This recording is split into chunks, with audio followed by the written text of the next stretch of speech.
Ya, kembali lagi di Indonesia Galeri. Seperti biasa, Mimin akan membahas seputar sejarah apapun tentang sepak bola Indonesia. Sebelum Mimin melanjutkan, mohon dukungannya dengan cara like and subscribe, karena tanpa kalian channel siapapun bukan apa-apa. Baik, jika sudah, terima kasih. Semoga kalian atau anak cucu kalian menjadi pesepak bola yang handal. Ya, PSSI Jilid 2 diawali dengan pergantian Ketua Umum Insinyur Suratin pada tahun 1941 sampai 1949 kepada Bapak Artono Marto Soewigno. Pada kepemimpinan Ketua Umum yang kedua, dalam catatannya, PSSI sendiri tidak mengikuti kualifikasi Piala Dunia. Alasannya, setelah Piala Dunia 1938, FIFA secara resmi menghentikan sementara Piala Dunia dan dilanjutkan lagi pada tahun 1950. Di satu sisi, PSSI sendiri belum secara resmi menjadi anggota FIFA. Lalu setelah kemerdekaan, dalam perkembangannya pada tahun 1950, Ketua Umum PSSI digantikan lagi dari Bapak Artono Marto Soewigno ke Bapak Maladi.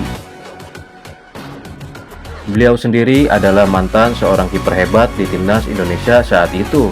Namun, dalam sejarahnya, PSSI pasca kemerdekaan digerakkanlah secara resmi pada tahun 1950 masuk menjadi anggota FIFA, dan setelah resmi bergabung dengan FIFA pada kualifikasi Piala Dunia 1950 dan 1954 belum ikut.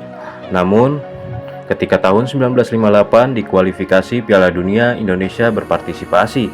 Bahkan sebelum kualifikasi Piala Dunia 1958, timnas Indonesia secara persiapan sudah matang, yaitu dengan lolosnya timnas Indonesia saat itu ke Olimpiade musim panas di Melbourne, tepatnya di Australia pada tahun 1956. Dan secara mengejutkan, timnas Indonesia bisa menahan imbang tim Eropa, yaitu Uni Soviet. Setelah Olimpiade Australia, timnas Indonesia menjajaki langkah di kualifikasi Piala Dunia 1958. Diawali dengan melawan Taiwan. Namun, ketika itu Taiwan memundurkan diri dan timnas Indonesia secara otomatis menang WO atas Taiwan. Langkah selanjutnya, timnas Indonesia melawan Tiongkok atau Cina. Pertemuan pertama, Indonesia menang 2-0 atas Cina di Jakarta. Lalu di pertemuan kedua, timnas Indonesia kalah tipis 3-4 di Cina. Dan di pertandingan penentu di tempat netral, yaitu di Myanmar, Indonesia dan Cina bermain imbang 0-0. Alhasil Indonesia lolos secara otomatis karena unggul selisih gol tandang atas Cina. Setelah Indonesia memastikan lolos di langkah selanjutnya pada kualifikasi Piala Dunia 1958, Indonesia satu grup dengan Sudan, Mesir, dan Israel.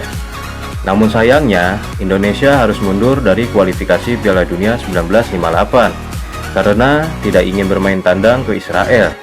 Ditambah setelah negosiasi dengan FIFA, gagal total dikarenakan alasan yang diberikan Indonesia berbau politik menurut FIFA.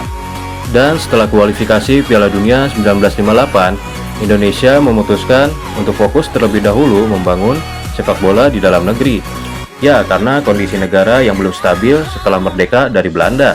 Indonesia sendiri baru berpartisipasi lagi di kualifikasi Piala Dunia pada tahun 1974. Jadi itulah sejarah sepak bola Indonesia pada periode 1941 sampai 1959. Dan next time kita lanjutkan di jilid 3 PSSI. Terima kasih yang sudah menonton dan see you again.